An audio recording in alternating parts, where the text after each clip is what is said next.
নমস্কাৰ fight against ইনজাষ্টিস of এপিএছচিৰ মঞ্চৰ পৰা মই মানৱ প্ৰতিম বৰুৱাই সমূহ সংবাদকৰ্মীক সম্ভাষণ জনালোঁ। অসম লোকসেৱা আয়োগৰ যি বিয়াগুম কেলেংকাৰী আছে, এই বিয়াগুম কেলেংকাৰী তদন্তৰ নামতে আচলতে এই ভাৰতীয় জনতা পাৰ্টি এই বিজেপি নেতৃত্বাধীন চৰকাৰখনে কিন্তু দুৰ্নীতিৰ বিৰুদ্ধে তেওঁলোকৰ যি স্থিতিৰ ক্ষেত্ৰত কিন্তু তেওঁলোকে সদায় কৈ আহিছিলে আৰু ক'বলৈ গ'লে এক প্ৰকাৰ তেওঁলোকে এক ভীমৰ বচন মাতি আহিছিলে। কিন্তু আমি সদায় কৈ আহিছিলোঁ, বিশেষকৈ বিগত ৩-৪ বছৰৰ পৰা আমি কৈ আহিছিলোঁ যে চৰকাৰখনৰ কিন্তু সদিচ্ছাৰ অভাৱ ঘটিছে, চৰকাৰখনৰ এপিএছচি কেলেংকাৰীৰ ক্ষেত্ৰত মিথ্যাচাৰ প্ৰমাণিত হৈছে আৰু চৰকাৰে একাংশক সুৰক্ষা দি আহিছে আৰু এই কথাবিলাক লাহে লাহে কিন্তু সত্য প্ৰমাণিত হ'বলৈ গৈ আছে। আৰু যোৱাকালিৰ যি ৰায়, উচ্চ ন্যায়ালয়ৰ ৰায়, এই ৰায়ে আচলতে বহু কথাই আচলতে প্ৰমাণিত কৰি দিলে। এতিয়া উচ্চ ন্যায়ালয়ৰ যোৱাকালি ৰায়ে কি কৰিলে, প্ৰায় 50জনমান এচিএছ আৰু এপিএছ বিষয়া যিসকলক বৰ্খাস্ত কৰা হৈছিলে, যিসকলক দুৰ্নীতিৰ গোচৰত তেওঁলোকক চাকৰিৰ পৰা বৰ্খাস্ত কৰা গৈছিলে, সেই বিষয়াসকলক কিন্তু পুনৰ মোকৰ্লৰ কাৰণে ৰায় প্ৰদান কৰিছে। আৰু এয়া সম্ভৱ হৈছে কেৱল চৰকাৰৰ সদিচ্ছাৰ অভাৱ আৰু চৰকাৰৰ চূড়ান্ত গাফিলতিৰ বাবেই। মুখ্যমন্ত্ৰী হিমন্ত বিশ্ব শৰ্মা ডাঙৰীয়াই আজি কৈছে যে চৰকাৰ যথেষ্ট হতাশজনক হৈছে, সিদ্ধান্তটো যথেষ্ট দুৰ্ভাগ্যজনক হৈছে আৰু উচ্চতম ন্যায়ালয়ত চৰকাৰে আবেদন কৰিব। মুখ্যমন্ত্ৰী ডাঙৰীয়া, আপুনি কেৱল এই কথা কৈ আপোনাৰ দায় সাৰিলে নহ'ব।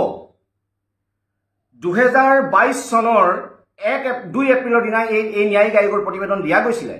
বিগত 3 বছৰ ধৰি এই ন্যায়িক আয়োগৰ প্ৰতিবেদন ৰাজহুৱা কৰা নাছিলে, প্ৰতিবেদন কাৰ্যকাৰী কৰা নাই আপোনাৰ এই চৰকাৰখনে।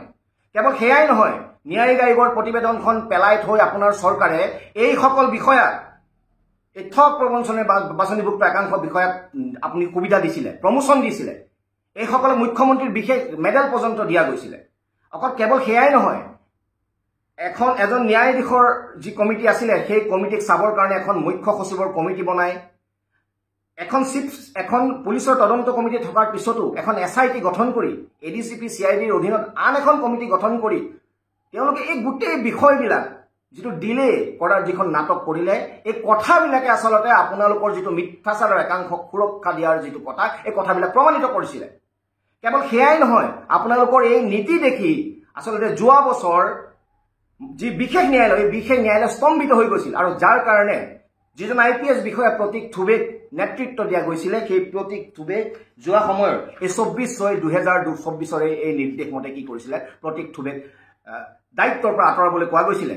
কিন্তু তেওঁ একাংশ বক্ৰ পথৰে, একাংশ ঠগ প্ৰবঞ্চনাৰ বাছনিভুক্ত বিষয়াক যে সুৰক্ষা প্ৰদান কৰাৰ এটা কৌশল দেখিছিলে, সেই কৌশল দেখি আচলতে ন্যায়ালয় স্তম্ভিত হৈ গৈছিল।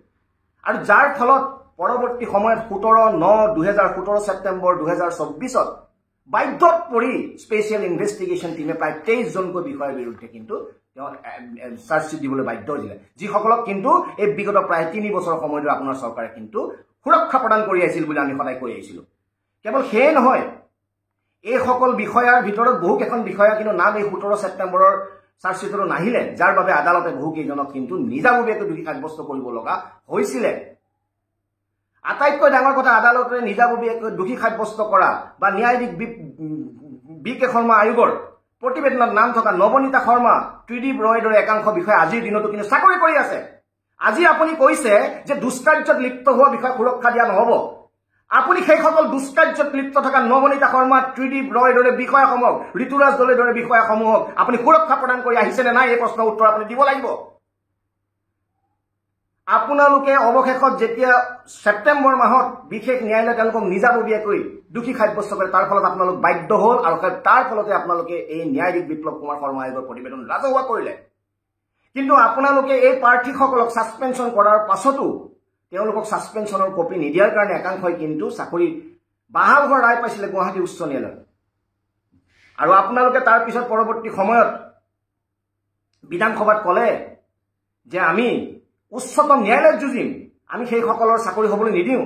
ভাল কথা, কিন্তু যিটো মূল দাবী আছিল, ন্যায়াধীশ বিপ্লৱ কুমাৰ শৰ্মা আয়োগৰ যিটো মূল প্ৰতিবেদনৰ মূল কথা আছিল যে এই গোটেই যিটো নিযুক্তি, এই যি পৰীক্ষা, এই পৰীক্ষাটো যিহেতু ছিষ্টেমিক ইলিগেলিটি হৈছে, ইয়াত ব্যক্তিগত পৰ্যায়ৰ যি কেলেংকাৰী, এইটো আৰু ব্যক্তিগত পৰ্যায়ৰ কেলেংকাৰীৰ বিষয় নহয়।